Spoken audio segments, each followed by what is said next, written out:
Our next candidate grew up on a farm in rural North Carolina.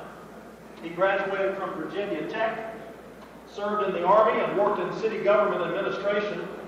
And he and his wife Linda then started 2 successful businesses, the most recent being Pentec USA, which is a manufacturer of electronic percussion instruments. Dan has 2 grown children, a daughter and a son, 4 grandsons, and 2 granddaughters, and he's running for president, and he's with us tonight. Dan Gilbert. Hey, thanks. I do have some South Carolina ties. Our ancestors came into Charleston, South Carolina. We moved to Winnsboro back in the 1800s and then into North Carolina. And the Pentec that he was talking about is in Greenville, South Carolina. We have a business interest there with Pentec. You know, back in 2004, there were 30 million evangelicals that voted in the election, and most of those probably voted conservative. In the year 2006, 20 million evangelicals voted. We lost the Senate, and we lost the House. What has the Republican Party done to regain those lost 10 million and gain some more so that we can win back Congress and win back the White House? I'll tell you what I'm about. I'm about taking back Congress, and I'm about taking back the White House. I got a letter from Heritage Foundation, and this is how it started. Can our elected officials solve America's problems? And they say, we've given this question a great deal of thought. Their conclusion is, we no longer can count on the people who are supposed to represent us. What are we doing? What are the conservative voters doing? I don't know if any of you have this book yet. Laura Ingraham, she wrote a book called Power to the People. I'm a man on the street. I have common sense. I'm a conservative. I am pro-life, pro-business. I'm for limited government. I'm for states' rights. I'm for the marriage amendment. And I am for replacing the liberal career politicians that are in Congress. Now you might ask, how am I going to do that, just an individual off the street?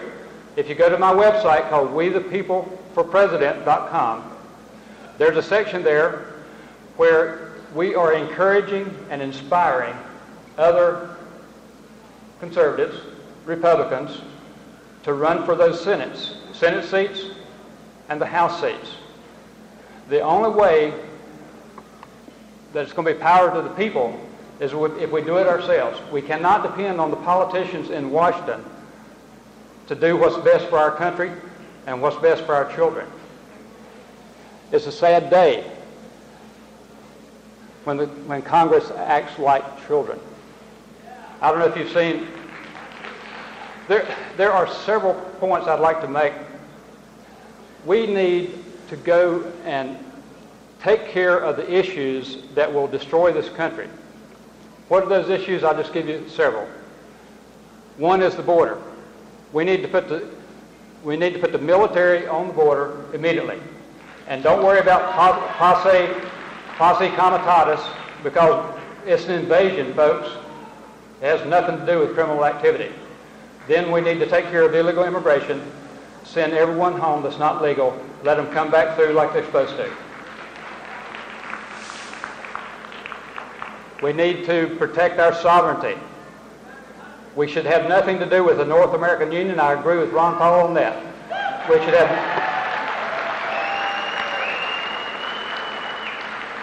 We need to take care of crime and the rule of law and the justice system. It's not working, obviously. One of the last things we need to take care of is what I call, I bunch everything together, called cultural decay. That includes moral decay, marriage between same-sex, abortion, pornography, what comes out of Hollywood, what's on our TV sets. The Congress that we have now will not tackle those issues. They have the political will.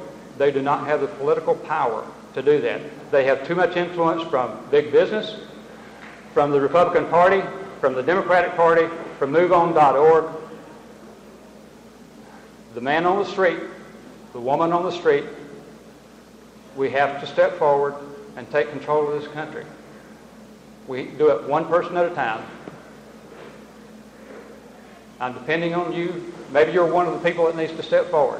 Maybe you're in a district that has a representative who is a rhino. Step forward. Run for that office. I know now we have several people that are going after Lindsey Graham's position. I salute those people. I hope all of them are small businessmen who think with common sense and have common decency. People, I appreciate you letting me talk. We need to pray for our country. We need to pray for this political process. And I love this country. Bless this country. And I thank you for your time.